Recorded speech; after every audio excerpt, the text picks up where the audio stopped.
Namastê, um excelente dia a todos no canal. Pessoal, hoje não vou falar novamente sobre a minha vida espiritual, vou responder a inscrito novamente. Me chamaram no privado e me perguntaram exatamente assim: Bruxo, como saber se os nossos feitiços deram certo? Como saber se os guias, se os deuses atenderam os nossos pedidos? Então, como estamos tendo dúvidas dos inscritos, nós criamos um quadro, ó que legal, chamado Papo de Bruxa, onde eu vou buscar explicar esse tipo de coisa para vocês. Coincidentemente, hoje à noite foi uma noite muito especial para mim. Fiz rituais à noite e dentre esses rituais eu fiz a ativação de 2 servidores. Um servidor necromântico e um outro que eu chamo de servidor euhariano. Por quê? Porque eu criei o servidor dentro da magia dragoniana de Elrahim. E para explicar para vocês, eu vou ter que explicar rapidamente sobre a hierarquia dragoniana no panteão dragoniano. Detalhe, toda a magia que eu pratico é magia dragoniana. E a diferença entre elas é a divindade que revela ele. Por exemplo, a magia dragoniana do sistema Shardiana, que é o sistema que tem um curso disponível para as pessoas, foi o Deus Supremo Shardiana que revelou. A magia dragoniana talmúrica foi o Deus Maior Talm que revelou. A magia dragoniana Elrahiana foi a deusa maior Elrahim que revelou. Na hierarquia do panteão dragoniano de Tiamat, nós temos algumas categorias de deuses. Tem a deusa criadora, que é o útero universal, que é a própria Tiamat, não tem outra igual. Abaixo dela nós temos os deuses supremos, tá? Que são deuses de altíssimo nível que estão em contato com Tiamat o tempo todo. Tá?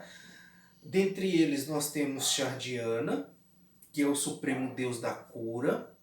Nós temos Kingu, que é o supremo deus dos exércitos e do combate. Nós temos Apsu, que é o supremo deus da inteligência e sabedoria. Nós temos o Lich, o nome do Lich só os necromantes conhecem, que é o supremo deus do mundo espiritual e da vida após a morte. Nós temos o supremo deus Irikar, que é o deus da harmonia perfeita, complementariedade entre luz e sombras. Sim, nós temos, são poucos deuses supremos, tá? Aí abaixo deles nós temos os deuses maiores, que são inúmeros, e eles são os dragões astrais e são os dragões líderes de clã. Considerando que temos algumas mudanças, deuses maiores deuses menores passando a ser deuses maiores, por exemplo, o dragão deus Glasmuir, que era um dragão menor submetido ao dragão deus maior na Ilha da Água, assume o clã da cura, passando no panteão a ser uma divindade maior. Elrahim, que era uma divindade menor, assume o clã da magia natural, passando a ser uma deusa maior. E nós temos poucos, mas temos entidades dragonianas. Entidades dragonianas são aqueles seres de altíssima evolução, de altíssimo nível, mas ainda não adquiriram o caráter divino. Os deuses menores, digamos, são aqueles deuses subordinados e interligados intimamente a deuses maiores. Por exemplo, Grael é um dragão deus maior da terra, do clã e do elemento terra. E ele tem 2 deuses menores com eles. Granat, que é o dragão deus menor das montanhas e dos cristais. E Churum, que é o deus dragão menor das areias. Então a gente vê que eles estão intimamente ligados ao elemento e ligados ao deus maior. Tá? Eles podem um dia se tornarem deuses maiores? Podem, lógico que podem. Tá? Mas cada coisa no seu momento. Tá? Todos os deuses dragões têm entidades dragonianas ligadas a eles? Até o momento, não. Até o momento que me foi revelado, são poucas. Eurahim tem muitas. Durankaita, que é um deus maior, tem muitas. E só. Entidades dragonianas, sim. Deuses menores, temos maiores quantidades. Então, entendendo sobre o panteão dragoniano de Tiamat, nós temos a deusa maior, Eurahim. Eurahim, esse nome, gente, ele me foi revelado em um sonho. Não sei, nunca procurei saber sobre esse nome, se existe alguma coisa similar na internet, mas ele me foi revelado como o nome da rainha dos dragões fada, tá? Os dragões fada são uma categoria de elementais do elemento éter, tá?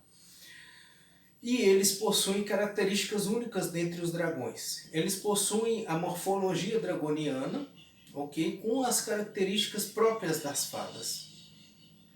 Por exemplo, as asas em formatos de asa de borboleta. Vemos também asas em formato de folhas de planta.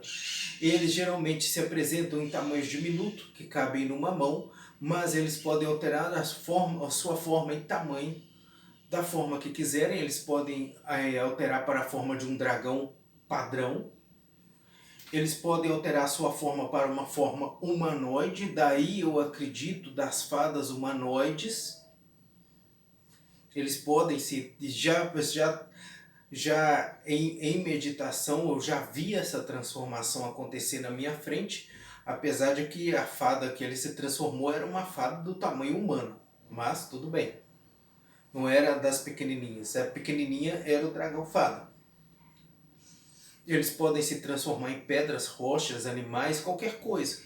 Então é praticamente impossível saber se tem um dragão fada perto de você, porque ele pode estar se transformado e você tem que ter uma sensibilidade energética muito grande para poder perceber, ou que ele permita que você saiba. Mas onde que eu quero chegar com tudo isso? A pessoa me perguntou, como que eu faço para saber se deu certo? Olha, eu recebo muita coisa através de meditação e muita coisa através de sonhos. Eu ativei um servidor astral dentro da magia de Eurahim, um servidor ligado ao elemento terra. E esta noite eu sonhei. Eu sonhei que primeiramente chegou numa casa que eu morei há muito tempo, chegou perto de mim uma coisa que eu primeiro chamei de lagarto, mas depois eu vi que era um pequeno dragãozinho, verde, comprido, com duas asas, e eu até consegui ver detalhes nessas asas, que as asas elas se derivavam de ossos das suas costelas. E ele estava muito fraquinho, estava muito fraquinho, muito caído. Eu peguei ele na minha mão. Quando eu peguei ele entre as duas mãos dessa forma assim, a cabecinha dele ficou para fora, como se fosse a unha do meu anel. E eu recitei palavras de energização. Então ele se energizou e começou a voar, tá? Só que ele voava e voltava para minha mão. Voava e voltava para minha mão. Daí eu me vi em um outro lugar, em uma outra casa, como se eu vivesse lá. Era um lugar muito maior, parecia um castelo. E algo me disse, você precisa protegê-lo. E quando eu olhei para minha mão, ele estava deitado na minha mão e ele já não era mais um dragão típico. Ele era um dragão fada. E as asas dele não eram mais asas de couro, eram asas de tecido vegetal. Como que eu vou explicar para vocês como era esse tecido vegetal? Não sei se alguém já cortou casca de bananeira, mas mas é com aqueles quadradinhos vazados parecendo uma renda ou parecendo um favo de mel. As asas dele eram desse jeito, o corpo era verde, as asas eram desse jeito brancas e na cabecinha dele, ao invés de ter os chifres, tinham pequenas folhinhas saindo, pequenos ramos saindo, cogumelos e tudo. Era muito lindo e ele ficava dormindo na minha mão. E eu falava com alguém que estava perto de mim. Falava, preciso protegê-lo, porque ele é frágil e lá fora tem muitas criaturas que querem destruí-lo. Então eu vou levá-lo para falei um terrário que eu tenho lá dentro, que eu vou proteger como protegi os outros. E nesse momento eu tinha um saquinho na minha mão e falei, olha só, a entidade que prendeu esse dragão fada tinha prendido ele dentro desse saquinho. E ele precisou se alimentar de outras coisas que estavam aqui. E engraçado que dentro do saquinho tinha esqueletos de vários animais e os esqueletos se moviam sozinhos.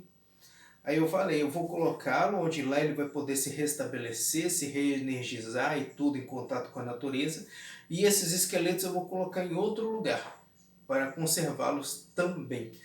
E vou cuidar desse dragão fada porque ele já sofreu muito. E agora eu vou cuidar dele e ele vai cuidar de mim. Então, meus amigos, um sonho revelador. Trabalhei com a magia dos dragões fada. Ativei um elemental, ativei um servidor com a magia dos dragões fada e tenho um sonho onde um dragão fada vem até a mim para que eu cuide dele. E eu vejo isso como algo revelador, algo que confirma para mim que o que eu fiz foi bem feito, que deu certo, que está em funcionamento pleno e que está de acordo com o desígnio dos deuses, que agradou aos deuses, que agradou a deusa maior, Elrahim. Então, gente, prestem atenção. Quando fizerem os seus trabalhos em magia, prestem atenção nos elementos à sua volta. Prestem atenção nas imagens que vêm à sua mente, aos seus sonhos. Meditem sobre aquilo. Se tem dúvida se deu certo ou não, se agradou aos deuses ou não, meditem sobre aquilo e busquem a resposta nos próprios deuses.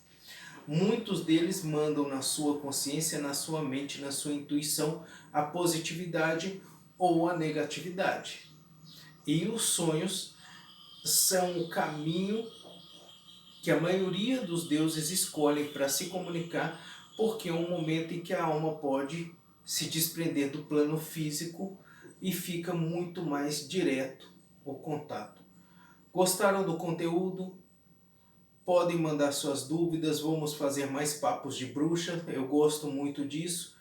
Deem um like, recomendem o canal, vamos ajudar esse novo canal a crescer. Que todos fiquem em paz. Namastê.